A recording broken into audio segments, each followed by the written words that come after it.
且慢，公子不知被千里疾行。可以劫杀你。欺人太甚！见正阳道祖师。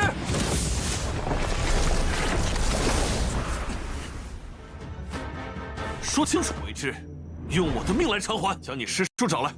是。算。 Kembali lagi, seperti biasa Mimin selalu mendoakan kalian semoga selalu dalam keadaan sehat dan dalam kondisi terbaik. Di video kali ini Mimin akan menceritakan sebuah donghua series dari Xiantian.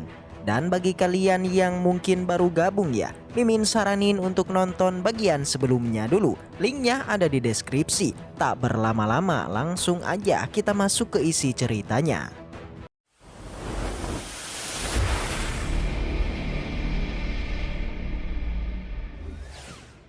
Cerita dilanjutkan dengan kini masih berlatar di kediaman Li Shaotang alias di Paviliun Yuewu. Di sana setelah kepergian Li Shaotang dan juga Dapeng, lalu tibalah Wu Chen yang telah kembali yang tadi mengejar Dapeng. Sontak aja sekembalinya Wu Chen, dia pun dibuat terkejut pasalnya paviliun ini sudah hancur total dan semua prajuritnya sudah pada terluka. Sontak aja melihat ini Wu Chen pun menjadi sangatlah marah karena Lord Dapeng sudah mempermainkannya menipu dirinya. Awalnya Wu Chen inginlah kembali pergi untuk menemukan Dapeng tapi dihentikan oleh rekannya. Dia bilang prioritas utama mereka harus mencari dulu keberadaan Li Shaotang yang telah berpindah tempat menggunakan jimat teleportasi. Mendengar itu Wu Chen pun setuju dan mereka pun bergerak mencari lokasi dari tuan mudanya.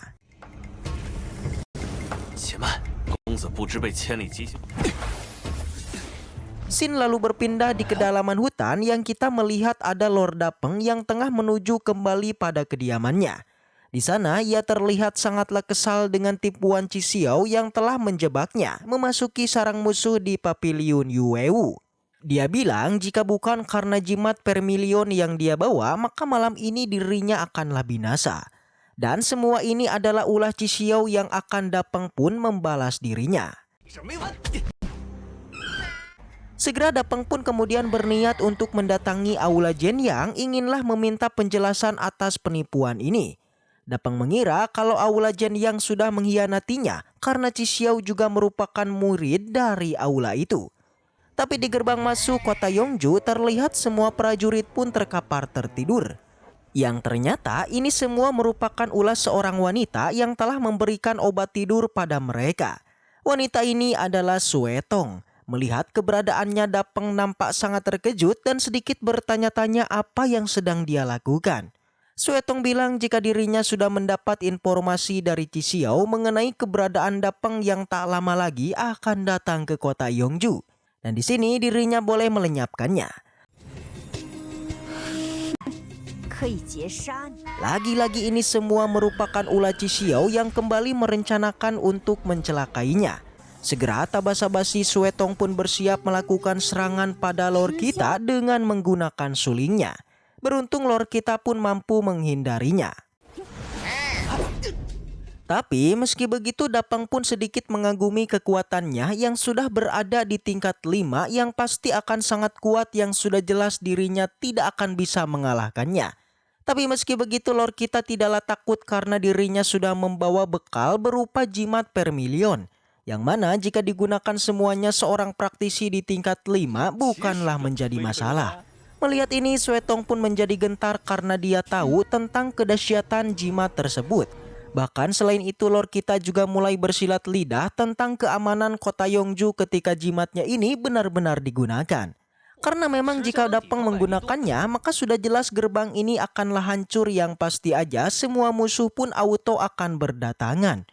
Alhasil setelah mendengarkannya barulah Suetong pun bilang jika dia sebenarnya tidaklah mendapatkan misi pembunuhan Dapeng. Tapi tujuan kedatangannya ke sini hanyalah ingin menguji kemampuannya saja. Karena yang telah ditugaskan untuk melakukan tindakan itu adalah Yingniu yang berasal dari Paviliun Meiren ditugaskan oleh Qi Xiao. Tapi Suetong bilang dia sudah menghentikannya karena dia tidak ingin Dapeng salah paham dan menuduh jika Yingniu diperintah oleh dirinya. Dan setelah menjelaskannya, Suetong pun akhirnya pergi. Mendengar hal itu kembali Lord kita pun dibuat marah merasa kesal pada Qi Xiao. 那你跑这儿来干嘛？知命来杀你，被我拦下。 欺人太甚！ Jelas aja kekesalannya pada Qi Xiao sudahlah memuncak, membuat Dapeng pun langsung menuju pada Aula Jen yang ingin membalasnya. Seketika setelah sampai ia pun melompat yang membuat semua murid pun terkejut atas kemunculannya.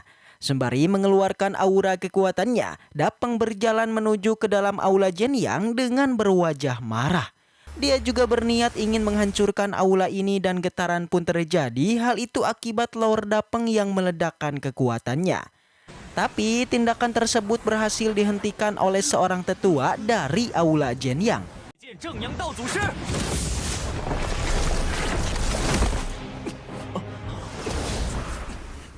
Terlihat tetua itu menahan Dapeng memintanya untuk tidak menghancurkan Aula Jen Yang.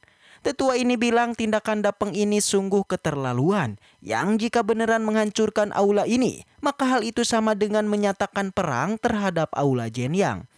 Namun Lord kita tidak peduli, dia pun kembali meledakkan kekuatannya menghempaskan tetua ini dengan bilang jika Aula Jen Yang sudah mengingkari janjinya. Dapeng menuduh para murid Aula Jen Yang tidak perlu lagi repot membuat rencana untuk melenyapkannya, dan karena ia sudah datang maka ayolah serang dirinya. Sang tetua yang mendengarnya benar-benar kebingungan dengan tuduhan Dapeng, jadi ia pun memintanya untuk menjelaskan semuanya. 说清楚，说清楚。 Segera Dapeng pun menjelaskan semuanya kalau Qi Xiao yang merupakan murid Aula Jen Yang itu telah melakukan konfrontasi dengan Li Shaotang, 正阳道 yaitu dengan melenyapkannya, alias dengan begitu Dapeng menuduh jika Aula Jen Yang memanglah sebuah kelompok yang ahli dalam tipu muslihat.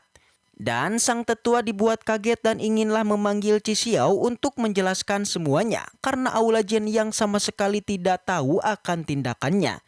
Bahkan demi untuk meyakinkan Dapeng, tetua ini pun bersumpah bahwa Aula Jen Yang sama sekali tidak terlibat dalam masalah ini. Karena jika memang Aula Jen Yang terlibat, maka tetua ini akanlah membayarnya dengan nyawanya sendiri. Barulah setelah dijelaskan Dapeng pun sedikit percaya, tapi dia ingin Qi Xiao dihadirkan dulu.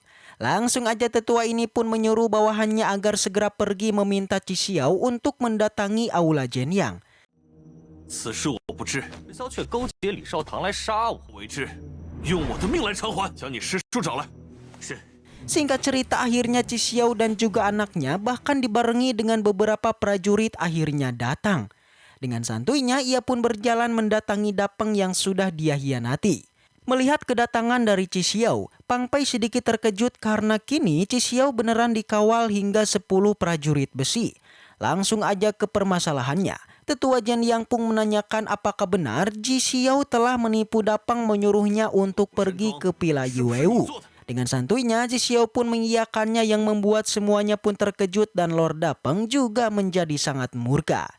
Tak basa-basi, setelah mendengar jawabannya, Hua Mei meminta Dapeng menyerahkan jimat poeniknya dan langsung aja ia pun menyerangkannya. Jelas Qi Xiao dan juga anaknya keduanya menjadi terkejut dan langsung berusaha untuk menghentikannya.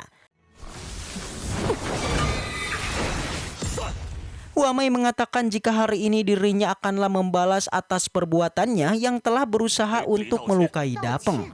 Dan mulai hari ini, Pila Hua Mei akanlah menutup semua toko di kota Yongju. Sontak semuanya pun dibuat terkejut sekaligus Qi Xiao menjadi sangatlah panik. Dia bilang jika Hua Mei menutup semua tokonya, maka sudah pasti rakyat kota Yongju tidak akan bertahan hidup.